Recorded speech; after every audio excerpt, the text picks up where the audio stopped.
तो अब ईरान के द्वारा इजराइल पर मिसाइल से भीषण हमले के बाद वेस्ट एशिया का माहौल एक बार फिर से गर्म हो चुका है। और इस बीच दुनिया भारत की ओर देख रही है, क्योंकि अभी तक कई देशों के बीच चल रहे युद्ध में जिस भारत का जिक्र भी नहीं होता था, वह भारत इस बार ईरान और इजराइल की जंग के बीच केंद्र में आ चुका है। और ईरान मदद के लिए भारत की गुहार लगा रहा है कि भारत किसी न किसी तरीके से ईरान की मदद करे, क्योंकि ईरान ने एक साथ 180 से भी ज्यादा मिसाइल से इजराइल पर एक साथ अटैक तो कर दिया है, लेकिन इसके बाद इजराइल भी शांत नहीं बैठने वाला और उन्होंने सीधा ईरान को धमकी दिया है कि वह इसके जवाबी हमले के लिए तैयार रहे। और ईरान को इसमें डर है कि कहीं इजराइल परमाणु बम से हमला न कर दे, इसलिए ईरान भारत से मदद की गुहार लगा रहा है। फिलहाल भारत ने कुछ मामलों में तो पहली बार ईरान और इजराइल को लेकर एडवाइजरी जारी की है, लेकिन दूसरी तरफ भारत के लिए भी एक नई मुसीबत खड़ी हो गई है, क्योंकि भारत की जो एनर्जी सिक्योरिटी है वह पूरी तरीके से खतरे में आ चुकी है। और तो और मिडिल ईस्ट में तनाव पैदा होने के कारण व्यापारिक रिश्ते में भारतीय कार्यबल के लिए बहुत बड़ा खतरा पैदा हो गया है। यहां तक कि मिडिल ईस्ट में जो भारत का फ्री ट्रेड एग्रीमेंट है, उस पर भी नई आफत टूट पड़ी है, जिससे भारत जल्द ही कोई ना कोई कदम उठाने पर मजबूर हो सकता है। इस वीडियो में विस्तार से समझेंगे कि ईरान और इजराइल के बीच नए युद्ध के मोड़ पर भारत किस तरीके से अटक रहा है, और साथ ही यह भी आपको बताने वाले हैं कि भारत पर कौन सी नई मुसीबत टूट पड़ी है और इससे भारत किस तरीके से निपटेगा। लेकिन आगे बढ़ने से पहले इस वीडियो को एक लाइक करके चैनल को सब्सक्राइब जरूर कर लीजिए, क्योंकि यह आपके लिए 1 सेकंड का काम है, लेकिन इससे हमारी काफी बड़ी मदद होती है। दरअसल रसिया यूक्रेन का युद्ध तो एक तरफ चल ही रहा है, जिसे लगभग 3 साल पूरे होने को है। हालांकि भारत अपनी कूटनीति और जियो पॉलिटिक्स को अच्छे तरीके से इस्तेमाल करना जानता है, इसलिए ऐसे समय में भी जब दुनिया के बड़े बड़े देशों की अर्थव्यवस्था कमजोर होने लगी, तब भी भारत अपनी अर्थव्यवस्था मजबूत तरीके से कंट्रोल किए हुए हैं। और पिछले 2-2.5 सालों में अगर किसी देश की सबसे तेज बढ़ने वाली अर्थव्यवस्था है तो वह है भारत की। और आज भी भारत की जीडीपी रफ्तार दुनिया के सभी देशों से आगे है, क्योंकि भारत ने यहां पर एनर्जी सेक्टर को सिक्योर करने पर फोकस किया, जिसमें भारत ने अमेरिकी प्रतिबंधों के बावजूद भी दिमाग लगाया और डॉलर की बजाय सीधे रुपए में पेमेंट करके रूस से सस्ते प्राइस में तेल खरीदना शुरू कर दिया।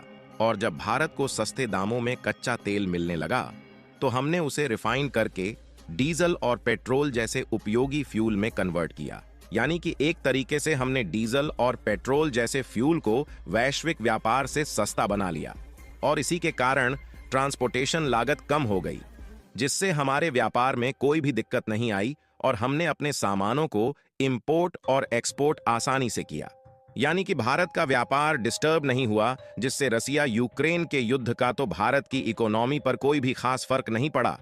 लेकिन अब ईरान और इजराइल के बीच भीषण युद्ध के कारण भारत की अर्थव्यवस्था के लिए भी नया मोड़ खड़ा हो चुका है। दरअसल पिछले साल अक्टूबर महीने में इजराइल और फिलिस्तीन के बीच शुरू हुई जंग में सबसे पहले लेबनान शामिल हुआ। उसके बाद ईरान का जो इस्लामी संगठन हिजबुल्लाह है, वह भी इजराइल के ऊपर टूट पड़ा।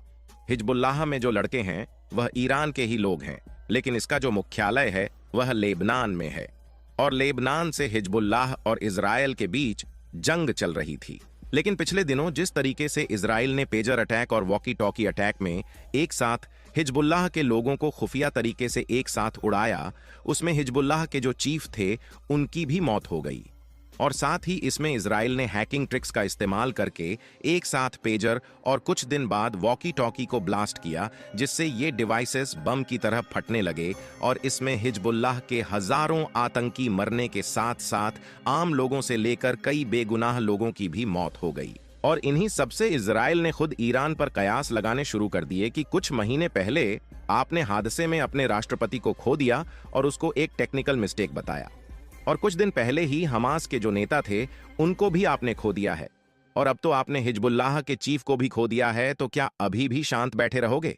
यानी कि इजराइल ने जब इस तरीके से ईरान पर कयास लगाए, तो इसके बाद ईरान फुल पावर में आ गया, और पिछले दिन 2 अक्टूबर को अचानक 180 से भी ज्यादा बैलिस्टिक मिसाइल से इजराइल पर एक साथ अटैक कर दिया। इसे समझने के लिए सबसे पहले आप इस मैप पर नजर डालिए, यह है हमारा भारत और समुद्री रास्ते उत्तरी पश्चिमी दिशा में आने पर यहाँ मौजूद है ईरान। उसके बाद आप इस दूसरे वाले मैप पर नजर डालिए।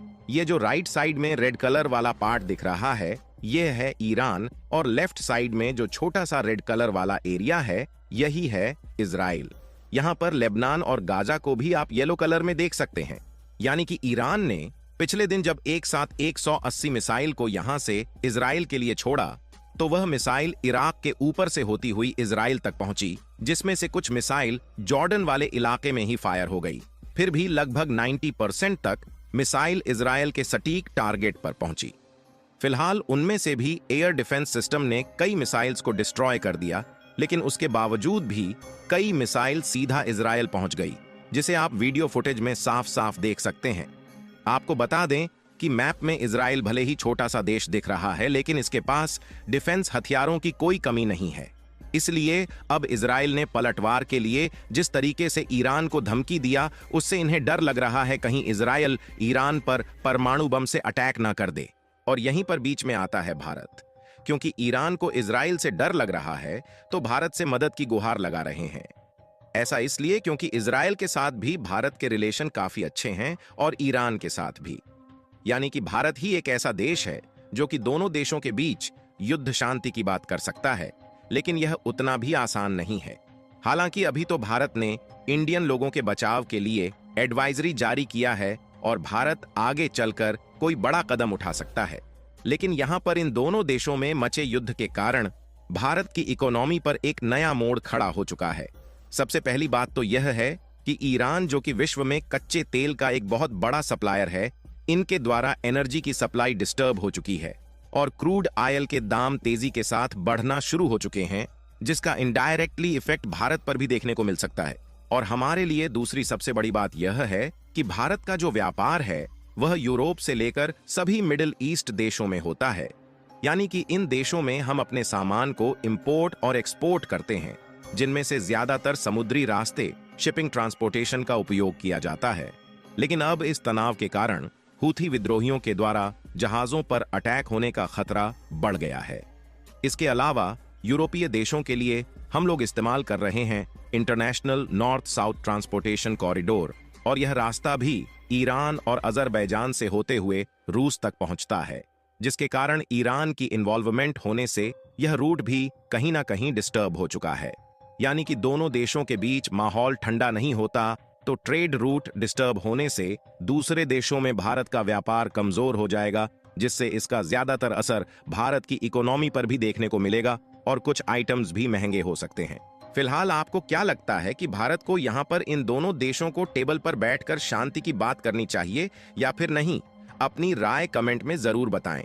और हमने काफी रिसर्च करके आपके लिए वीडियो लाया है, तो इस वीडियो को एक लाइक करके अपने मित्रों तक शेयर जरूर करें ताकि उन्हें भी जानकारी मिल सके।